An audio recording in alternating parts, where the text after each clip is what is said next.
બનાસકાંઠાથી કોંગ્રેસના સાંસદ જ્ઞાનીબેન ઠાકોરે મહિલા આરક્ષણ બિલ મુદ્દે કેન્દ્ર સરકાર પર ગંભીર આક્ષેપો કર્યા છે। સરકારની નિયત અને બિલમાં સંશોધનના ટાઈમિંગ પર સવાલો ઉઠાવ્યા। કોંગ્રેસ સાંસદે સરકારને ખાસ સત્ર બોલાવીને બિલ પાસ કરવાના પ્રયાસની મનસા પર સવાલ ઊભા કર્યા હતા।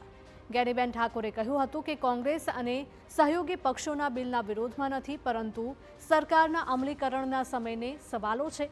જ્ઞાનીબેને સ્પષ્ટતા કરી હતી કે મહિલા આરક્ષણ બિલ ડિસેમ્બર 2023માં પસાર થયું હતું અને તે સમયે તમામ પક્ષોએ તેનું સમર્થન પણ કર્યું હતું, પરંતુ જ્ઞાનીબેન ઠાકોરનો આક્ષેપ છે કે આ બિલનો અમલ 2024ની લોકસભા ચૂંટણીથી થવો જોઈતો હતો।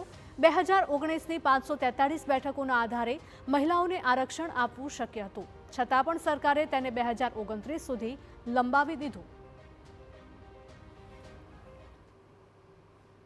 સર્વાનુમતે 2023માં આ પસાર થઈ ગયેલું છે। એ ટાઈમે કોંગ્રેસ પાર્ટીએ માગણી કરી હતી કે ભાઈ તમે આ બિલનું અમલીકરણ જે કરવાના છો એ 2029 શા માટે? તમે 2024ની લોકસભાની ચૂંટણીમાં જે 543 સીટો છે એ પ્રમાણે અમલીકરણ કરી નાખો। અને એ ટાઈમે વર્તમાન ગવર્મેન્ટને મહિલાઓને અનામત નથી આપવી, પણ માત્ર 2024માં મહિલાઓના નામે વોટ લેવાના હતા। અને એ ટાઈમે એમને 2029ની શરત મૂકી અને શરત એ મૂકી કે વસ્તી ગણતરી કરવાની છે, સીમાંકન કરવાનું છે અને એના પછી 29ની અંદર આ મહિલા અનામત બિલનો જે ખરડો છે એ પસાર થયેલો છે, પણ એનું અમલીકરણ કરવામાં આવશે।